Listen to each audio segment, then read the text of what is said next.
Hello to everyone, welcome to my channel diet doctor. आज मैं आप सबके सामने एक नया वीडियो लेकर आई हूँ और उस वीडियो का नाम है शरीर की 7 धातुएं। जी हाँ, हमारे शरीर का निर्माण करने वाले तत्वों में धातुओं का महत्वपूर्ण स्थान है। ये शरीर का पोषण और निर्माण करते हैं, साथ ही शरीर के स्ट्रक्चर में भी हेल्पफुल होते हैं, इसलिए इन्हें धातु कहा जाता है। आयुर्वेद में 7 प्रकार की धातुओं के बारे में बताया गया है और इन्हें एक निश्चित क्रम में रखा गया है। हमारी बॉडी की पूरी स्ट्रक्चर इन्हीं 7 धातुओं से मिलकर बनी हुई है। इनमें से हर एक का अपना अलग ही महत्व है। तीनों दोषों की तरह ही इन 7 धातुओं का निर्माण भी पंचमहाभूतों से मिलकर होता है। एक धातु में किसी एक तत्व की अधिकता होती है।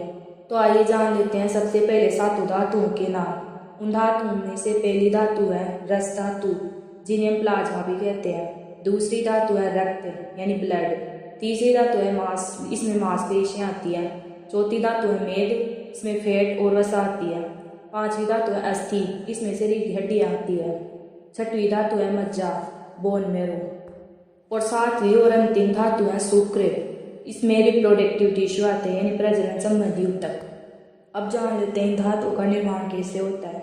हम जो भी खाना खाते हैं वो पाचक अग्नि द्वारा पचने के बाद कई प्रक्रियाओं से गुजरते हुए इन धातुओं में बदल जाती है। आपके द्वारा खाया गया आगे जाकर 2 भागों में बट जाता है, सार और मल।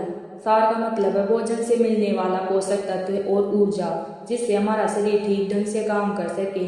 वही मल से तात्पर्य है कि भोजन को पचाने के बाद जो अपशिष्ट बनता है, जिसका शरीर में कोई योगदान नहीं, वो मल के रूप में शरीर से बाहर निकल जाता है। भोजन का यह सार वायु की मदद से खून में पहुंचता है और फिर खून के माध्यम से यह पूरे शरीर में फैलकर धातुओं को बनाता है। ये सारी धातुएं एक क्रम में हैं और प्रत्येक धातु अग्नि द्वारा पचने के बाद अगली धातु में परिवर्तित हो जाती है। जैसे कि जो आप खाना खाते हैं वो पाचक अग्नि द्वारा पचने के बाद सबसे पहले रस अर्थात प्लाज्मा में बदलता है। इसके बाद प्लाज्मा खून में और फिर खून में से मांसपेशियां बनती हैं। इसी तरह यह क्रम चलता रहता है। सबसे अंत में शुक्र अर्थात रिप्रोडक्टिव टिश्यू बनते हैं, जैसे कि वीर्य और शुक्राणु आदि बनते हैं। इसलिए कहा जाता है कि शरीर में पाचक अग्नि का ठीक होना बहुत ही जरूरी है। इन सभी धातुओं के निर्माण में रस धातु प्लाज्मा यानी प्लाज्मा ही मूलभूत तत्व है। आज हम जानेंगे शरीर की 7 धातुओं में से प्रथम धातु रस धातु के बारे में डिटेल से। तो आइए जानते हैं। तीनों 207 धातुएं, 5 तत्व, शरीर, इंद्रिय और मन के सारे कार्य इसी रस धातु से ही होते हैं। रस धातु का निर्माण पाचन तंत्र में होता है और फिर यह रस रक्त द्वारा पूरे शरीर में फैल जाता है। दोषों में गड़बड़ी होने पर धातुओं के स्तर में भी बदलाव होने लगता है।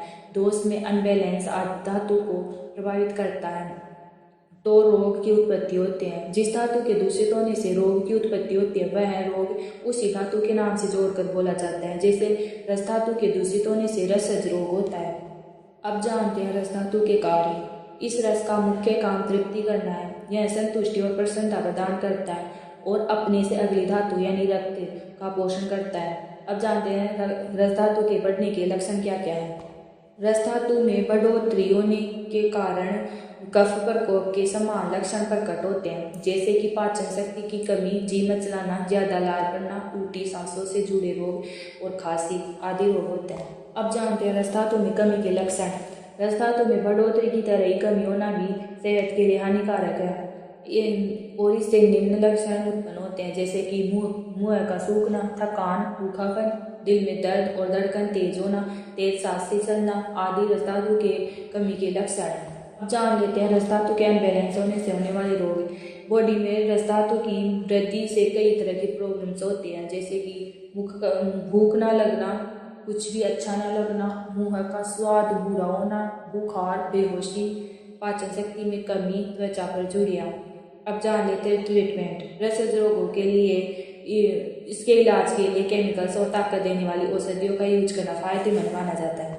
आज हम जानेंगे शरीर की 7 धातु में से दूसरी धातु रक्त धातु के बारे में। तो सबसे पहले जान लेते हैं ब्लड के कार्य क्या क्या है।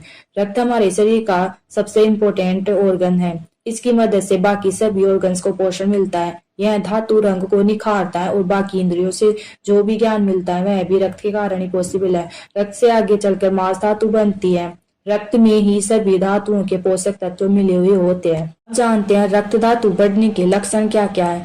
रक्त धातु में बढ़ोतरी होने पर त्वचा और आंखों में लालिमा दिखाई देती है। अब जानते हैं रक्त धातु में कमी के लक्षण। रक्त धातु में कमी होने पर रक्त वाहिकाएं कमजोर हो जाती हैं। इसकी कमी होने पर त्वचा की चमक फीकी पड़ जाती है और त्वचा रूखी हो जाती है। रक्त धातु की कमी होने पर रोगी को अम्लीय और ठंडी चीजें ज्यादा अच्छी लगती है। अब जान लेते हैं रक्त धातु के अनबैलेंस से होने वाले रोग। शरीर में रक्त धातु के अनबैलेंस से कई तरह की प्रॉब्लम्स होती हैं, कई तरह के रोग होते हैं, जैसे कि कुष्ठ रोग, ब्लड कैंसर, महिलाओं के जननांगों में रक्तस्राव, मुंह में छाले, लिंग का पकना, पलिया के आकार में वृद्धि, पेट में गांठ, काले तिल और मुंह पर झाइयां पड़ जाती है। इसके अलावा दाद, सफेद दाग, पीलिया, जोड़ों का रोग आदि होते हैं। अब जान लेते हैं ट्रीटमेंट के बारे में। रक्त धातु से होने वाले रोगों के लिए रक्त को शुद्ध करना, पोषण और विरेचन सबसे अच्छे उपाय हैं। मांस धातु के बारे में। मांस धातु में शरीर की मांसपेशियां शामिल होती हैं।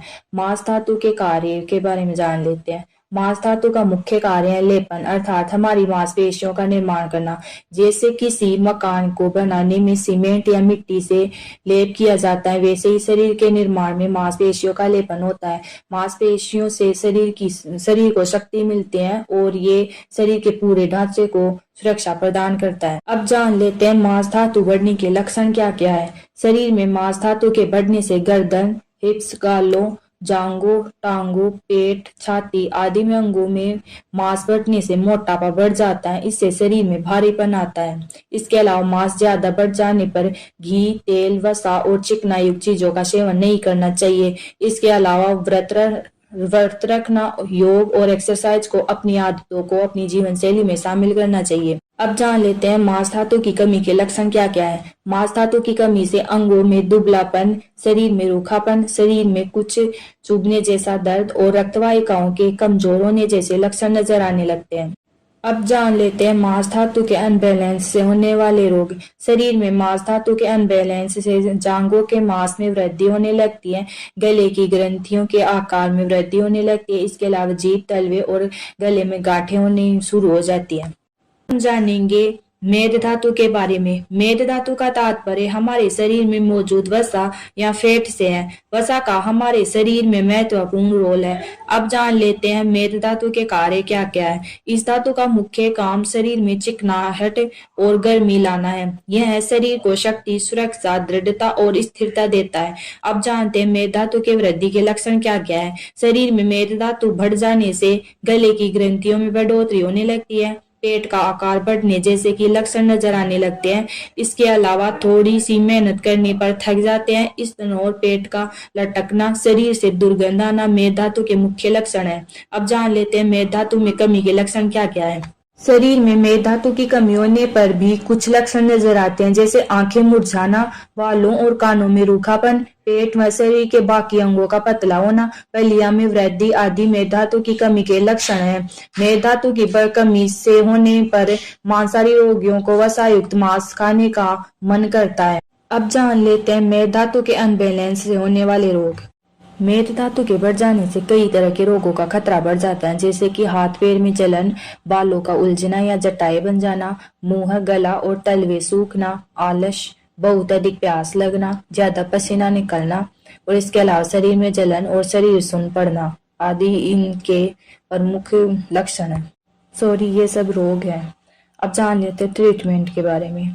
मेद धातु बढ़ने का सीधा मतलब है शरीर का मोटापा बढ़ना।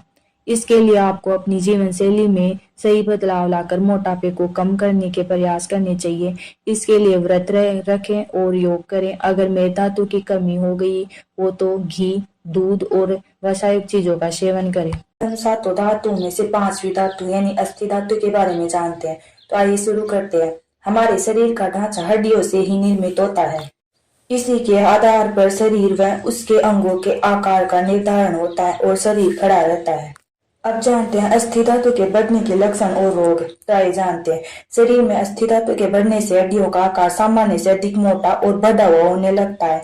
बालों और नाखूनों में तेजी से वृद्धि होने लगती है। इसके अलावा दांतों का आकार सामान्य से ज्यादा हो जाता है। हड्डियों में दांतों में दर्द होना शुरू हो जाता है। दाढ़ी मूंछ के रोग होना आदि इसके मुख्य लक्षण है। अब जानते हैं अस्थि धातु में कमी के लक्षण। शरीर में अस्थि धातु की कमी होने पर हड्डियां कमजोर होने लगती हैं। हड्डियों और जोड़ों में दर्द, इसके अलावा दांतों व नाखूनों का टूटना और रूखापन, बालों और दाढ़ी के बालों का झड़ना आदि अस्थि धातु में कमी के लक्षण है। अब जानते हैं ट्रीटमेंट। अस्थि धातु बढ़ जाने पर तिक्त द्रव्यों से तैयार बस्ती देनी चाहिए, अर्थात अस्थि धातु कमजोर होने पर कैल्शियम युक्त आहार, दूध, मट्ठा, पनीर, छाछ, ड्राई फ्रूट्स का सेवन करना चाहिए। इसके अलावा हड्डियों में कमजोरी होने पर ताजे फल, हरी सब्जियां, चना आदि दालों का सेवन करना चाहिए। रोजाना कुछ देर धूप में टहलना भी हड्डियों के लिए फायदेमंद होता है। इसके अलावा हड्डियों की मजबूती के लिए आप मुक्ता सुक्ति में शंख, भस्म आदि भी ले सकते हैं। आज हम जानेंगे शरीर की सातों धातुओं में से छठवीं धातु मज्जा धातु के बारे में। तो आइए शुरू करते हैं। मज्जा धातु का मतलब शरीर में मौजूद बोन मैरो से है। शरीर में मौजूद हड्डियों के भीतर जो खाली जगह और छिद्र होते हैं उनमें बोन मैरो भरा हुआ रहता है। बोन मैरो हड्डियों के जोड़ों के बीच चिकनाई का काम करती है और उन्हें मजबूत बनाती है। अब जान लेते हैं मज्जा धातु के बढ़ने के लक्षण और रोग। पूरे शरीर और खास तौर पर आंखों में भारीपन और हड्डियों के जोड़ों में बड़े बड़े फोड़े फुंसियां होना मज्जा धातु के बढ़ने के लक्षण है। मज्जा धातु के बढ़ने से अनेक रोग होते हैं, जैसे बोन कैंसर और ब्लड कैंसर, उंगलियों के जोड़ों में दर्द और उनके अंदर फोड़े होना, चक्कर आना, बेहोशी, आंखों के आगे अंधेरा छा जाना। अब जान लेते हैं मज्जा धातु में कमी के लक्षण। मज्जा धातु की कमी से भी शरीर में कई तरह की समस्याएं हो सकती है। उनमें से कुछ प्रमुख समस्याएं मैं आपको बताती हूँ, जैसे कि हड्डियों में खोखलापन, ओस्टियोपीनिया, ओस्टियोपोरोसिस, रूमेटाइड आर्थराइटिस, हड्डियों और जोड़ों का टूटना, इसके अलावा चक्कर आना, आंखों के आगे अंधेरा छा जाना और शुक्र धातु की कमी। अब जान लेते हैं ट्रीटमेंट के बारे में। शरीर में बोन मैरो की कमी होने पर मज्जा युक्त द्रव्य आहार का सेवन करना चाहिए। आज हम सातों धातुओं में से अंतिम धातु शुक्र धातु के बारे में बात करते हैं। तो आइए जानते हैं शुक्र धातु के बारे में। इससे सबसे अंतिम, शक्तिशाली और महत्वपूर्ण धातु माना गया है। इसका सीधा संबंध हमारे शरीर में मौजूद प्रजनन यानी कि रिप्रोडक्टिव टिश्यू से है, अर्थात वो सारी चीजें जो संतान पैदा करने में मदद करती है शुक्र धातु के अंतर्गत आती है। अब जान लेते हैं शुक्र धातु के कार्य। शुक्र धातु का मुख्य काम संतान उत्पत्ति करना है। विपरीत लिंग के प्रति आकर्षण, वीरता, निडरता, संभोग के समय वीर्य का निकलना आदि शुक्र धातु के कारण ही संचालित होती है। अब जान लेते हैं शुक्र धातु के बढ़ने के लक्षण क्या क्या है। शुक्र धातु का अधिक मात्रा में सिक्रेशन, काम वासना बढ़ना और शुक्र मार्ग में पथरी होना शुक्र धातु के बढ़ने के लक्षण है। अब जान लेते हैं शुक्र धातु में कमी के लक्षण।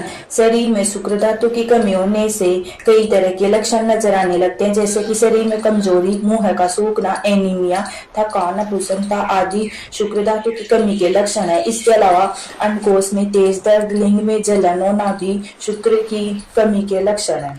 अब जान लेते हैं शुक्र धातु के अनबैलेंस से होने वाले रोग क्या क्या है। शरीर में शुक्र धातु के अनबैलेंस से प्रमुख समस्या होते हैं, जैसे कि नपुंसकता, सेक्स की इच्छा में कमी, बीमारी, बच्चा होने की संभावना और नपुंसक बच्चे को जन्म देना, कम उम्र वाले बच्चे को जन्म देना, इसके अलावा अपंग या विकृत बच्चे को जन्म देना।